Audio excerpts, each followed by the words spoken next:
What is कन्ग्रुएन्सी of triangle सिधै मुद्दाको कुरा गर्छु मैले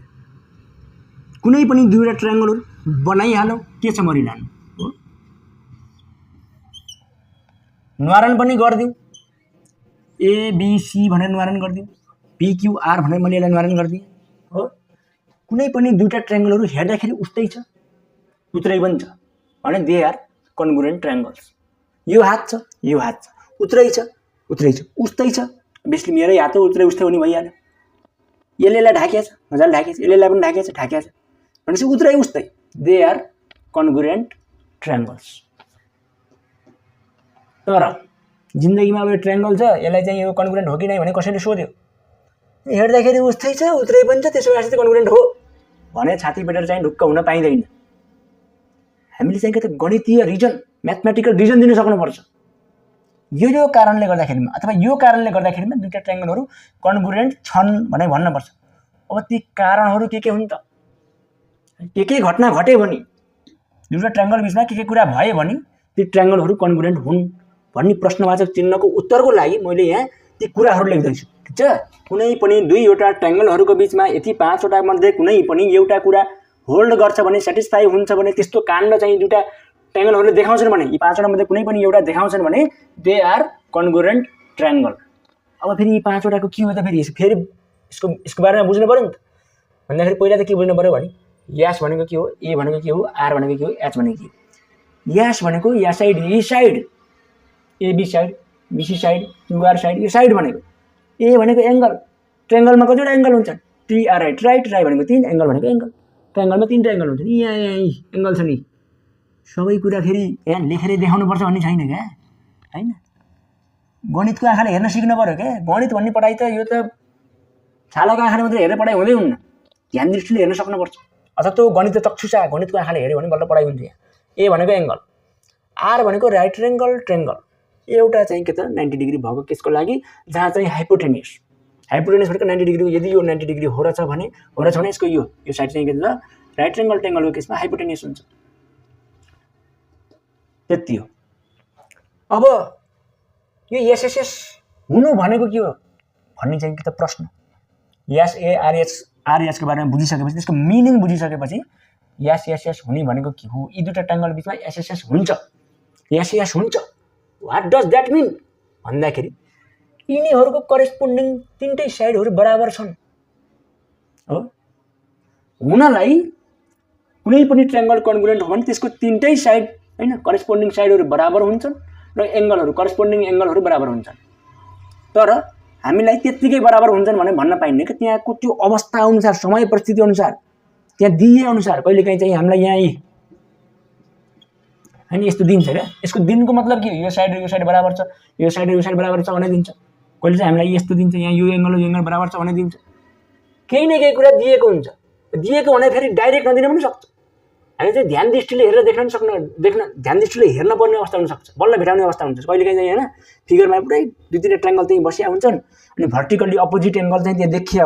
हुन सक्छ आँखाले हेर्दाखेरि देखिन्न ध्यान दृष्टिले हेर्यो भने बल्ल त्यहाँ भर्टिकली अपोजिट भनेर देखिन्छ विभिन्न कुराहरू हुन्छन् कोइन्टियर करेस्पोन्डिङ एंगल अल्टरनेट एंगल है ती कुराहरू के त भन्दाखेरि ध्यान दृष्टिले हेर्यो भने बल्ल देखिन्छ त्यतिकै हेरेर त्यहाँ देखिन्न फेरि हैन प्यारालेलोग्राम छ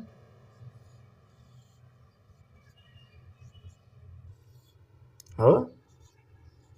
यो एंगल र यो एंगल बराबर हुन्छ ध्यान दृष्टिले बल्ल देखिन्छ त्यही भएर सबै कुरा चाहिँ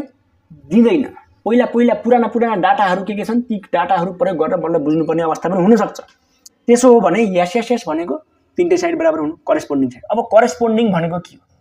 करेस्पोन्डिङ भनेको सिम्पल बुझ्दाखेरि के हो भन्दाखेरि ओ त्यहाँ एउटा मान्छे छ लेटर सपोज छैन अनि म यहाँ एउटा छु अभियसली छु उसको दाहिने हात र मेरो दाहिने हात करेस्पोन्डिङ हात किनभने मान्छेको डिजाइनिङ त सेम छ वी आर के त भन्दाखेरि सिमिलर फिगर त्यो मान्छे र म मान्छे त सिमिलर फिगर हो नि त किनभने सबै मान्छेको डिजाइनिङ एउटै छ नि त त्यही चाहिँ सबैको शरीरमा त्यही 9वटा गेटहरू हुन् यही चाहिँ हातहरू मुन्डी भयो खुट्टा हैन त्यही त हो फेरि मान्छेको कन्स्ट्रक्सन हुँदा त्यसरी नै भएको छ सबै मान्छेको कन्स्ट्रक्सन त्यसरी भएको छ तर कन्स्ट्रक्सनको बारेमा फेरि यहाँ म्याथमा पढाइ हुँदैन है त्यो पढ्न फेरि बायोलोजीमा जानुपर्छ म्याथमा के त भन्दा सिम्पल इक्जाम्पल दिएको करेस्पोन्डिङ साइड करेस्पोन्डिङ एंगल बुझ्नको लागि सिम्पली मान्छेको एउटा इक्जाम्पल दिएको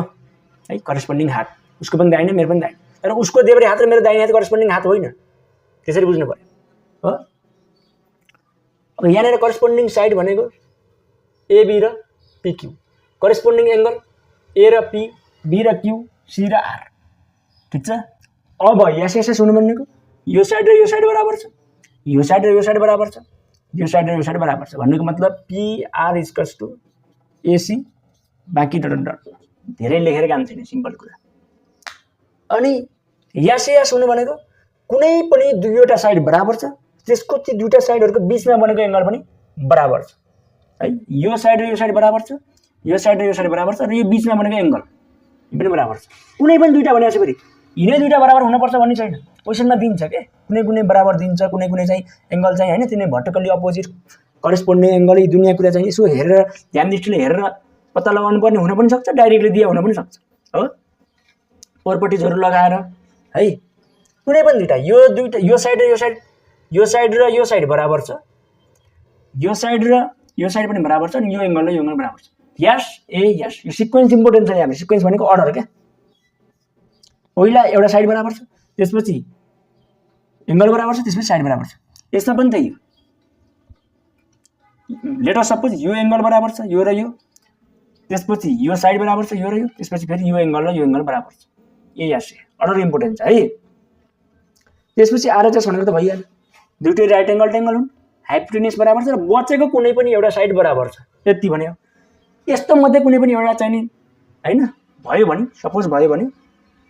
यी पाँचवटा मध्ये कुनै पनि एउटा घटना घट्यो भने दुईटा ट्रायङ्गलको बीचमा दे आर कन्ग्रुएन्ट ट्रायङ्गल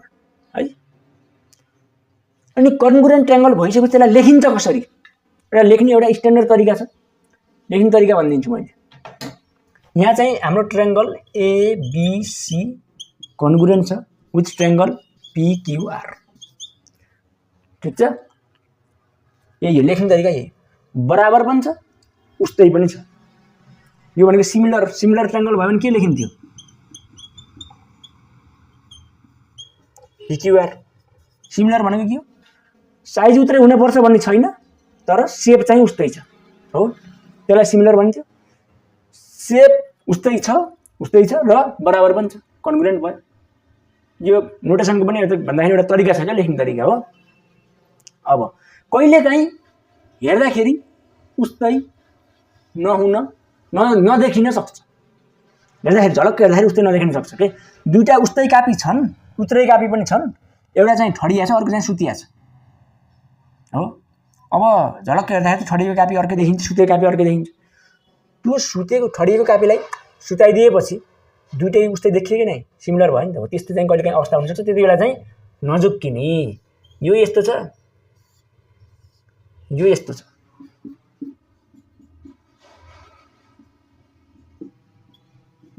यहाँनिर चाहिँ यो दुईटा चाहिँ यसो घुम्यो भने त उस्तै हो नि त। त्यही भएर यहाँ चाहिँ यहाँनिर करेस्पोन्डिङ साइडहरू कुन कुन हुन् भने चिन्ह चाहिँ झुक्किन भएन। यो साइड र यो साइड, यो साइड र यो साइड, यो साइड र यो साइड, यो करेस्पोन्डिङ। यसलाई घुम्यो भने यो फिगर घुम्यो भने अथवा यो फिगर घुम्यो भने कस्तो बन्छ, उस्तै बन्छन् कि नै बन्छन्, झलक्क हेर्दाखेरि पनि उस्तै देखिया छैन हो। यहाँनिर चाहिँ करेस्पोन्डिङ साइड चिन्ह जान्न पर्यो। बाँकी तिनै पाँचवटा कुराहरू सेटिस्फाई भयो भने के हुन्छ, दुईटा ट्रायङ्गलहरू कन्ग्रुएन्ट हुन्छन् भन्नेसम्मको कुराहरू यहाँ चाहिँ मैले यसो सर्टकटमा हाने। बाँकी कुरा देखा जाएगा जिन्दगी।